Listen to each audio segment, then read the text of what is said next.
नीति आयोग के जुलाई में publishing working papers में खुलासा हुआ है कि देश में साल 2018 से 2023 के बीच 6 साल में सिर्फ सांसदों और विधायकों के वेतन में बढ़ोतरी हुई है। इसमें कहा गया है कि सांसदों विधायकों को पीरियोडिक लेबर फोर्स सर्वे के 10 विभिन्न पेशों की पहली श्रेणी में रखा गया है, जिसमें विधायी प्रोफेशनल के अलावा सीनियर ऑफिसर्स और मैनेजर शामिल हैं। आयोग का ये वर्किंग पेपर विकसित भारत के लिए जॉब क्रिएटर्स को आगे लाने और प्रगति के इंजन को सशक्त बनाने के लिए केंद्रित है। इसमें ईपीएफओ और अन्य आंकड़ों के बेस पर मूल्यांकन अवधि में वेतन और भत्ते में हुई वृद्धि को भी आंका गया है। जनप्रतिनिधियों के अलावा प्लांट मशीन वर्कर्स की श्रेणी में भी वेतन भत्ते बढ़े हैं। पेपर के अनुसार 2018 से 2023 के बीच सबसे बड़ा आश्चर्य ये रहा कि औपचारिक रोजगार दोगुना होने के बावजूद वेतनभोगी वर्करों की मांग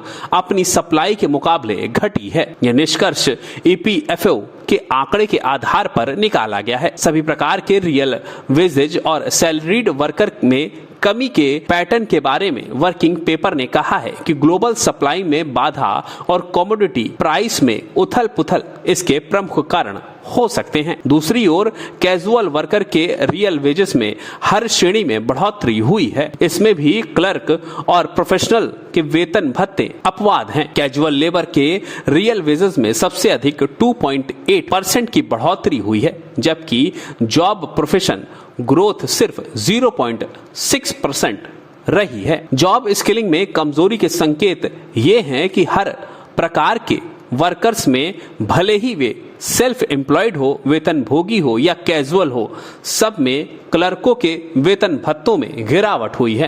तारकेश्वर जी, आपका हमारे चैनल अटल टीवी पे बहुत बहुत स्वागत है।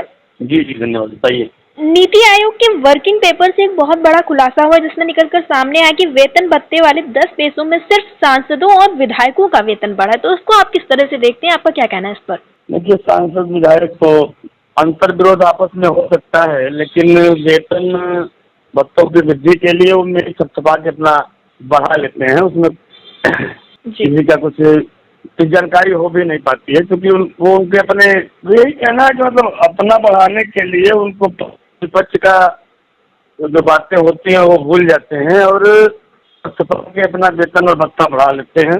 जी। किसी को कानो कान खबर तक नहीं होती। जी, ओपीएस को लेकर लगातार आप लोग लड़ाई लड़ रहे हैं, जहां जो पुरानी पेंशन है वो बहाली के लिए आप लोग लड़ाई लड़ रहे हैं। दूसरी तरफ अगर कोई एक दिन के लिए भी विधायक सांसद बन जाता है तो उसको हमेशा के लिए ओपीएस उसके ऊपर लागू हो जाती है।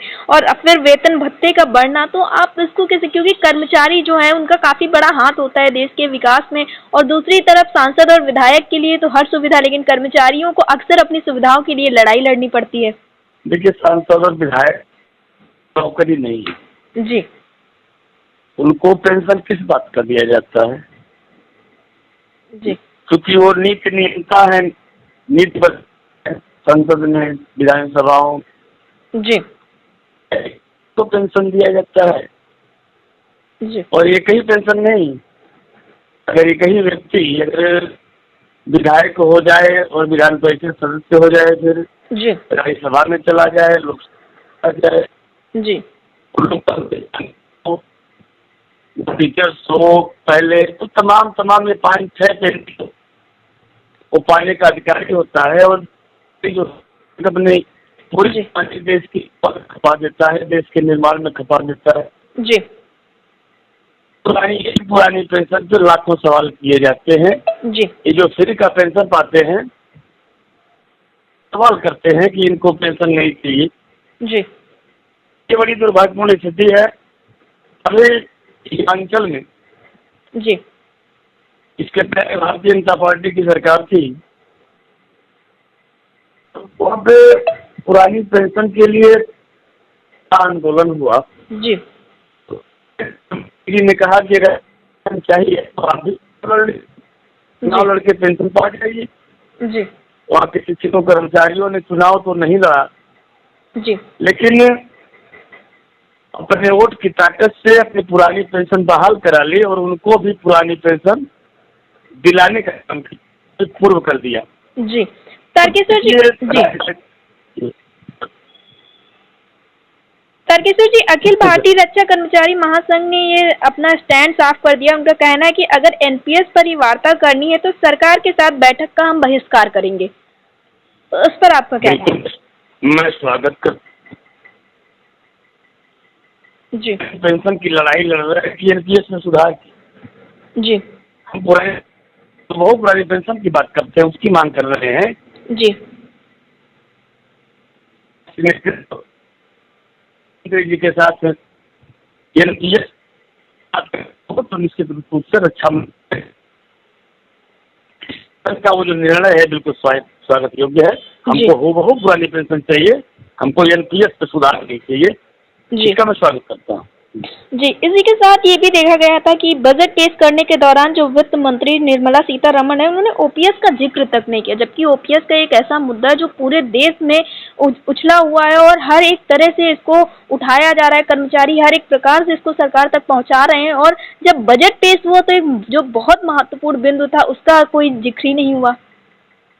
सत्यता यह है जी कि ओपीएस के लिए धन की व्यवस्था करनी कहाँ है, करनी ही नहीं है ना। जी धन की व्यवस्था तो एनपीएस के लिए करनी है। जी कर्मचारी अपने पूरे वेतन का 10% एनपीएस में देता है और 14% सरकार देती है। जी जबकि ओपीएस में कर्मचारी अपने मूल वेतन देश के योगदान में जमा करता है, भविष्य में उसके काम आएगा, वो पैसा देश के विकास में काम आता है।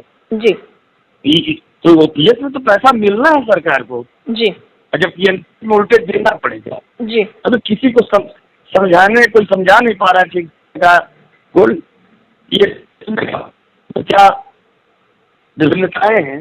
जी इसमें पैसा लगाया जाता है, जी प्राइवेट कंपनियों को पैसा लगाया जाता है, सरकार का पैसा जी जबकि ओपीएस में जीपीएफ के रूप में कटवाता है वो व्यक्ति और सरकार उसका कहीं भी विषम परिस्थितियों में उपयोग करती है, इसके विकास में उपयोग करती है। जी और जब कर्मचारी रिटायर होता है तब जीपीएफ का भुगतान होता है। जी कोई समझा नहीं पा रहा है सरकार को जी कि एनपीएस देश के विकास के लिए खतरा है।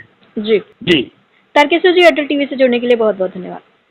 जी बहुत धन्यवाद आपको भी। साफ तौर पर कहा जाए कि पिछले 6 सालों में सिर्फ देश में विधायकों और सांसदों के वेतन और भत्तों में बढ़ोतरी हुई है।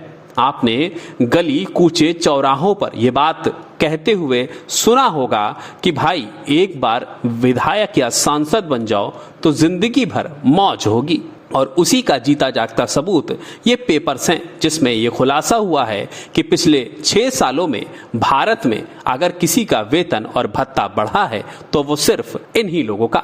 वैसे भारत में एक लंबे समय से संविदा और प्राइवेटाइजेशन के खिलाफ लोग सड़कों पर उतरकर सरकार से आवाज गुहार लगाते आए हैं। मानदेय की बढ़ोतरी भी कई विभागों की तरफ से होती रही है और ओपीएस जैसा मुद्दा अब लगातार देश में हाईलाइट हो रहा है।